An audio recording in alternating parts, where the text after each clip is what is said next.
a respiratory condition. It is advisable to avoid large crowds or other places where you might have to come in contact with people who are showing signs of the coronavirus. This is a message from the Ministry of Health and the National Emergency Management Agency, NEMA.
Alright guys, welcome back to Island Tea right here on Win Media SKN, and in the studio we have, like we said, some very special guests, friends of the show.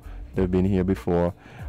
We have Mrs. Caroline Henry Morton, and she is the PS of the Ministry of Tourism, and we have Miss Melnesia, Miss or Mrs.?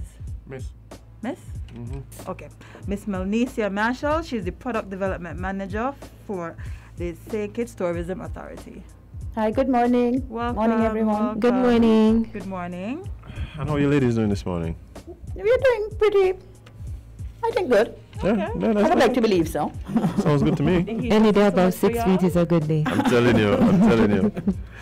Alright guys, well, you know, when you guys come here, there's stuff happening to do with tourism, obviously. So tell us what's going on. Well, this morning we've stopped by, as you indicated, to speak to the general public and to alert everyone that on the 5th of October, Tuesday the 5th of October, the Celebrity Equinox returns. That vessel would have been here on Tuesday the 14th of September. It would have been the first vessel to dock at Port Zente since March 2020. And so we were really excited. We had all of the fanfare for the vessel when it arrived on the 14th. And so the vessel is returning on the 5th of October. Okay, so stuff to look forward to. Stuff is happening. So they came and they're coming back. They're back. Yeah, which is a good sign. All right, so obviously it's all about now getting back and rebuilding our sector. But we're still very early in that process, correct? Yes, we're still very much early in the game. We are taking a very steady and cautious approach for many destinations and the cruise lines around the world. This approach is one that is being implemented because we're still in the global pandemic of the COVID-19 virus. And so as a result, everyone is taking a very safe approach. The health of the public remains a priority. And so as the vessel comes in, we are still in a testing phase. The destinations are testing, the cruise vessels, they are testing. And so we want to ensure that as we take these steps, that we are doing it safely. I do believe in one of the programs before, Mrs. Morton would have indicated, it's like having several pots on the stove. And you don't want to have too many pots on the stove and they start bubbling over. And so that is the approach that we are taking. We're taking a steady, cautious approach. We are analyzing each call. The last call went very well. We did not have any breaches. The integrity of the bubble was maintained. The traveler pool, fully vaccinated bubble sites, they were maintained. And so we are looking at the second call now to continue to measure that success and see where improvements may need to be made, and to see where we can further expand as we continue rebuilding the cruise sector. Okay, so I know there've been things put in place, both on the tourism side, but the ships are also taking their precautions. They're not at full capacity yet, correct? Only about a quarter, some maybe a third full, but definitely not anything close to full capacity at this time. And so they too are being very cautious in how they roll out and move into the recovery phase of the cruise industry. So, for example, the vessel that is coming in, Celebrity Equinox, that is a vessel that normally has a capacity for approximately 3,800 passengers. When it was here on the 14th, the capacity was 1,247. So, as you can see, they are taking a very cautious approach. And believe it or not, when I asked the captain how the cruise is going, he said it's going well. You know, some of the passengers, they actually like it with this capacity because they have more attention from the crew in terms of the service. So they're taking a cautious approach as well as the destinations. Yeah, so in terms of the precautions that you guys have been putting in place, we saw some of them last week. We're looking at having those similar things in place. I know one of the things that was discussed and what I saw personally was the fencing. Yes. What are some of the things that we could expect to be done in efforts to keep everyone safe? Well, the fencing is going to be back, and I think that would be a strategy that will be implemented in the short to medium term. Everybody who operates at Port Zante, anybody who operates within the bubble, to make sure that you secure the integrity of the bubble, everybody has to be fully vaccinated. There would be special arrangements made for persons down on Port Zante to make sure that they get in.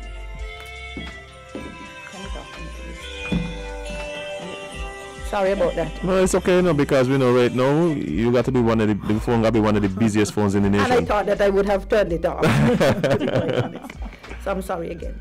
Right? So remember, even the sites and attractions that persons would have visited, that it made sure that the announcements were made ahead of time so that the general public knew to avoid those spaces. And I think on that note, we need to commend ourselves.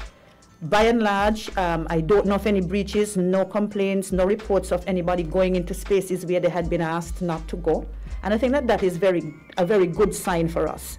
To me, it shows that the general public understands what is on the table, what we are trying to achieve, and the importance of making sure that our guests have a very good experience while they're here, and the ships themselves feel confident that whatever the conditions are that we say that we would live up to, that we are indeed going to live up to them. And I think that we ought to applaud the general public for the patience that they're exhibiting.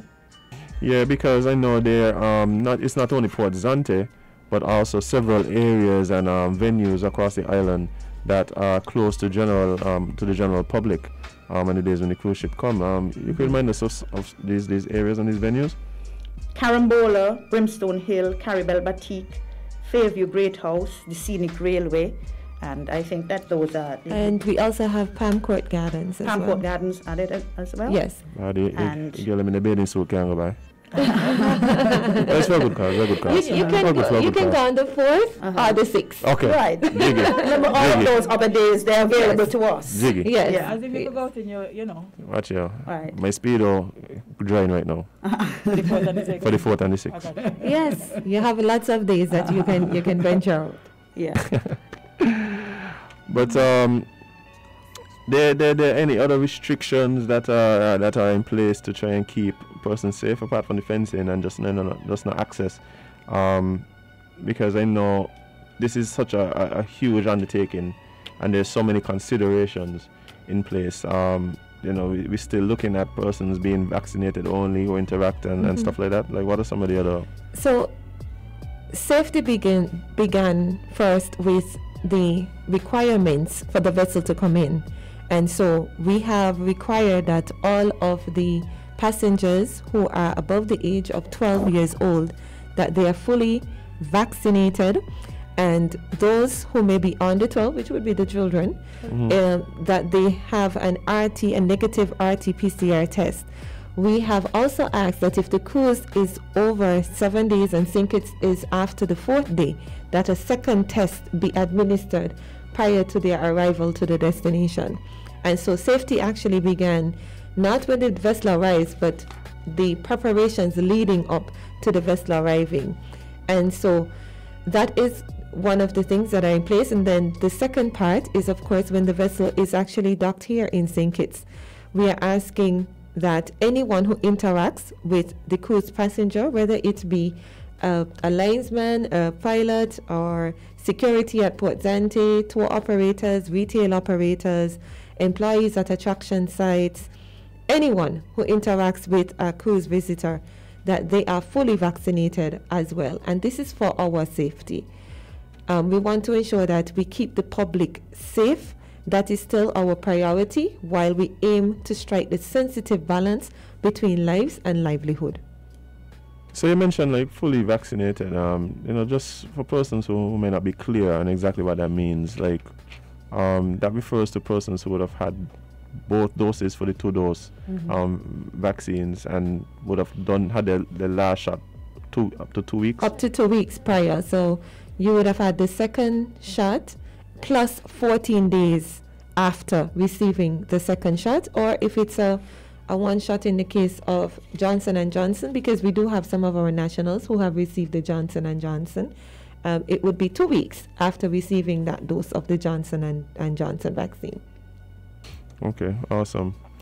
Well, I mean, you know, there's these things that people have been talking about and hearing about, and some of these terms, things like the bubble tours and stuff like that. Like, what is it? What's the bubble tour exactly? Because I think what's happening is that persons may not fully understand, the way these things work, and they may be looking for even cruise passengers walking through town and stuff like that. So, well, let me first say that St. Kitts is not the only destination implementing what we call the bubble tours. A bubble tour is a tour that has individuals who have completed the travel approved training that is administered by the St. Kitts Tourism Authority, the Ministry of Health. They have been fully vaccinated, as I would have explained before under the terms.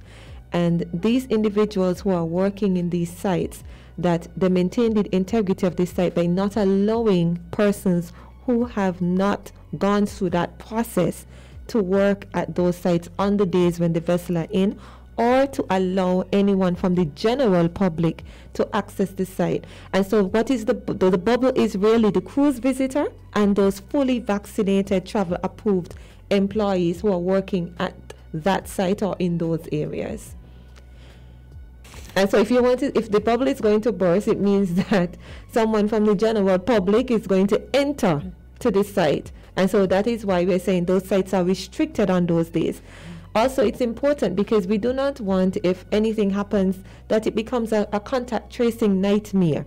You don't know who was there, what was happening. With these bubble vaccinated sites, there's better control. We're able to know, okay, these are the employees, because the sites are asked to submit the names of the employees prior. Beforehand, yeah. Yes. So we have a list. So we know, okay, Mary Jane, Susan Sue, they were working on the 5th of October. So God forbid anything has to happen, it's easy to ensure that we can contact those persons, rather than having to figure out how many persons from the general public may have been in that site, in addition to the cruise visitors, in addition to the staff. Yeah. To the staff. Okay.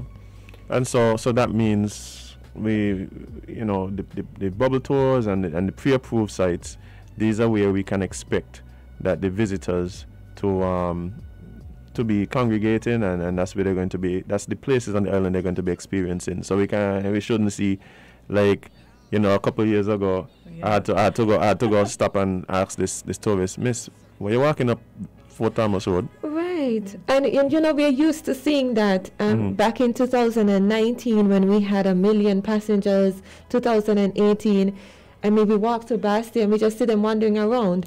But as we go through this phase of rebuilding and ensuring the safety of our nationals, our visitors, the crew, the passengers on board, they're not permitted to integrate into society freely. So we're not just going to see taxi operators randomly driving around Bastia, or the guests walking around Bastia on their own. We have already communicated that during this first phase, as we take this steady and cautious approach, that the visitors will not be permitted to just independently integrate into society. I mean, I think we understand that. I'm trying to keep, people as safe as possible. But there's been a lot of conversation in regards to persons who independently book tours, and if they're allowed to do so at this time. Is that the case, or is there still some restrictions to that type of activity? There are some restrictions still, because we know that in the past persons have had their preferred taxi driver who they would prefer to, give the particular individual that opportunity to take them around. They feel comfortable with them. They come every year, every 2 years, and they have struck up this relationship, this friendship, and so they feel comfortable. But we are not at that stage as yet where you can open the floodgates and just about everybody who wants to come in can come in. One, I'm hoping that some of those persons who are agitating for that they're fully vaxxed, and that they themselves have attended the travel-approved training.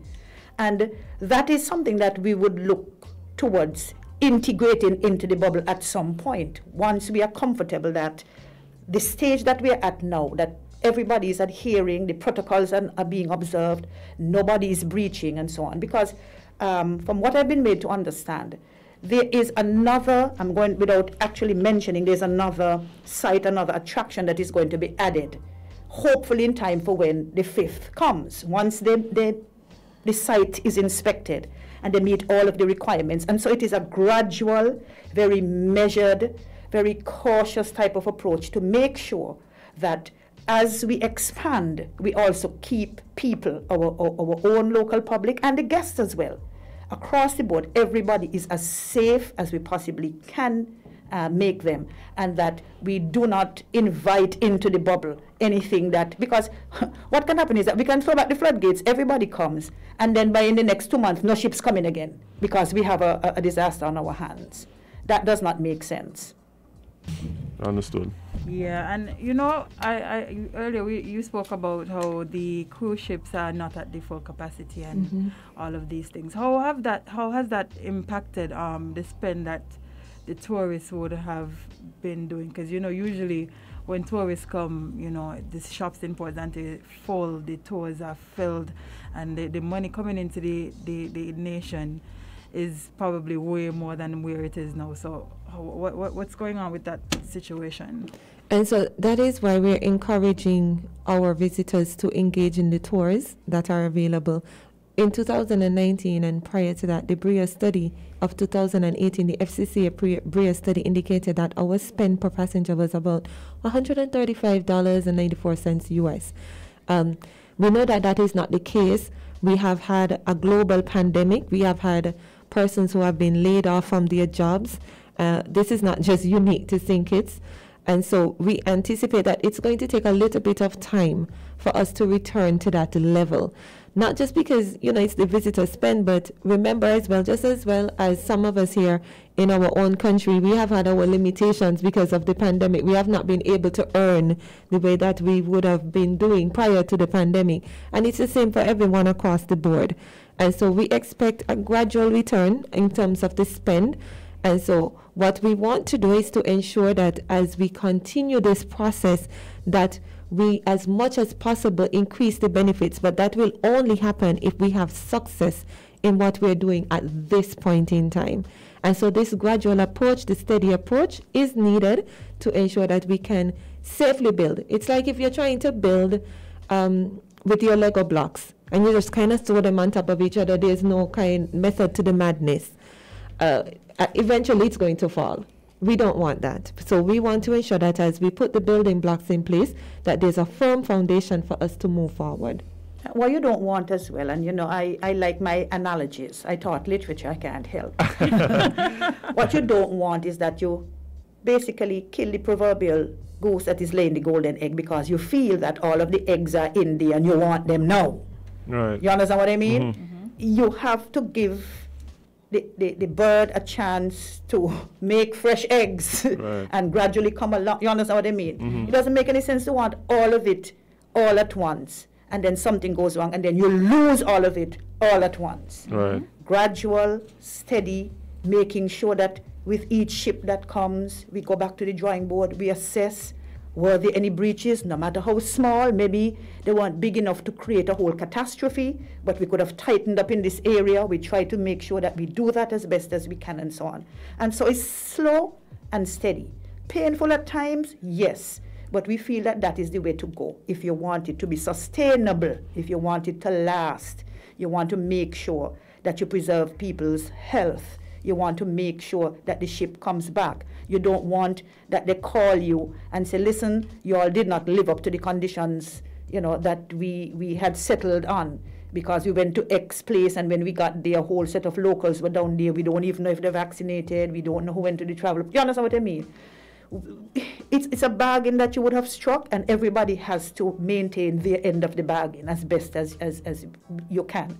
And that is what we are trying to do, to make sure we are St. Kitts is concerned. Due diligence is done. And if any questions are asked of us, we can say, listen, we did not breach. These are the things that we told you that we were going to put in place, and we can tick every single box and assure you that that is what was done. And I just want to say that we may not have all the answers. We do not have all the answers. What every destination is trying to do at this point is to implement a strategy that they think is going to work. A global pandemic is uncharted waters for many of us. And so each person, each destination, each cruise line is right now trying their different formulas. Is this going to work? Is this not going to work? If this doesn't work, then we can try this. And so that is why, yes, we know it is frustrating, but we're asking for patience as we go through this process. I appreciate it, because I think, there's obvious concerns about, safety and things, and it seems as though there is a huge effort on the part of the ministry and the authority to really try and keep the nation safe. There's been questions, and this is the last question because we kind of have to go, time is running us down. But there's been a lot of questions and concerns as it relates to persons being able to earn and the struggles that we're facing in this growth back to what we knew prior to COVID. And we had a caller here who expressed some of those concerns.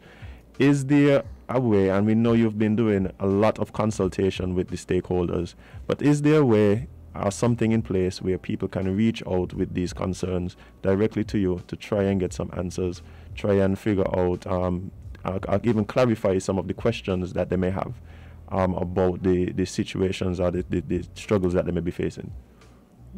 Yeah, people call, listen, I know that people have their own concerns and challenges and so on, but I can assure you that people call us every day. There are persons who don't come on the air, to necessarily, and that is a right that people have.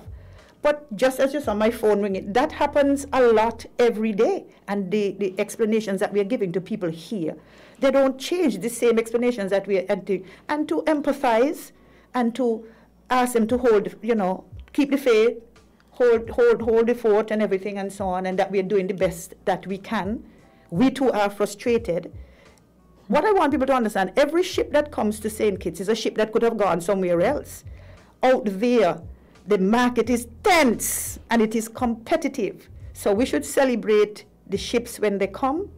Everybody may not be able to get work whenever a ship comes in, but we are doing the very best we can. Every minute there is a meeting where we are negotiating.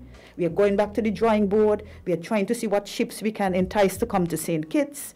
And they love St. Kitts. And I think that once things settle down and people begin to see that these tours are being successfully managed, and so we will see more ships coming. And we will see a broader expansion of tours and sites and attractions and so on and so forth. But that takes time. You have to build trust. You have to build confidence. And we're asking our people, again, our stakeholders, to just work with us. Help us collectively to manage the process. It's not easy. I am not saying to anybody that it is easy, but I'm saying that it is a process. And so we have to go through the teething pains of that process to bring ourselves out to see the light at the end of the tunnel. It is taking some time, but so far so good. As the old people said, do we have any board in here? Let me knock. Mm-hmm. It seems to be working. And we ask you again to continue to work with us, because we believe that we have a structured, very measured approach that is very practical, and it will deliver the results that we are looking for. And I just want to add that even though we may sense and feel, during this first phase, it's tense, everyone is not benefiting. I know that has been the cry over the past few weeks and months and so forth, but I want to say something that is important for us to understand, that when the pre-booked tours are going out, these tours that are sold on board the cruise vessel, these tours are facilitated by local operators. The cruise vessels are not coming off the vessel and completing their own tours. These tours are facilitated by our own local people, our nationals and our residents. Our nationals and residents are also benefiting. Our nationals and residents are the ones who are working on the train. Our nationals and residents are the ones who are driving the tour buses. Our nationals and residents are the ones who are the independent taxi operators. Our nationals and residents are the ones who are working at Caribel Batik. Our nationals and residents are the ones who are working at Brimstone Hill. And so our people are benefiting. Even for the pre-booked tours, we have local tour operators who are subcontracted to provide services for some of these tours. So the notion that it is out there that our nationals are not benefiting when the vessels are here, that is incorrect, because our nationals and residents are the ones that are providing the service as the host company. Yeah, so I appreciate that, and hopefully persons continue to work alongside you guys, and you guys work alongside them to try and come up with the best possible solutions as we try to navigate the pandemic and moving forward and building back the sector to what it once was. Any last words before we end off? Well, we just want to thank you for having us. As usual, we are always here to share the information that we have. We want to thank the general public for continuing to support. We're asking, again, we know it is difficult, but we're asking for patience. Even if you have, as you would have indicated earlier, information that you would like to share, you can contact the St. Kitts Tourism Authority or the Ministry of Tourism. We are also continuing to operate on the restrictions. We're still in a global pandemic. The cruise lines are operating on the CDC guidelines. They too cannot just go about and do everything that they want to do the way that they want to do it. And so we're just seeking for the cooperation, and we thank you. We thank you for your continued support. Same here. I want to say thanks to Win FM.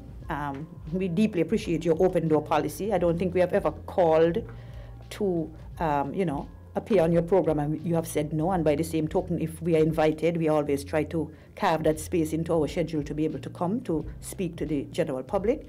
We don't have anything that we are hiding. As much as we possibly can, we want to make sure that stakeholders are aware of what the procedures are and the strategies that we're implementing. And we want to make sure that as best as we can, the recovery process is very safe and sustainable. I think that is something that we need to continue to chew on and to remind ourselves. We don't want a big bang, open and everything, and in the next couple of weeks we have to shut back down. That really is counterproductive. It doesn't make very much sense. It's not very practical. And so we want to adopt the slow, steady, measured approach that we have been adopting.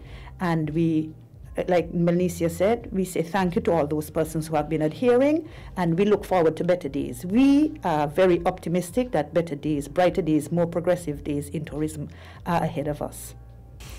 All right, guys. Well, again, I appreciate you guys taking the time out to come and speak to us about everything that's happening and clear up some of the concerns that people may have and just alert us as to what's happening next week as we come to expect the ship on Tuesday, guys. So, yeah, guys, there's things that have been put in place. We had the trial one last week, and we continuing moving forward towards trying to reopen the sector and grow it back to what we knew it was.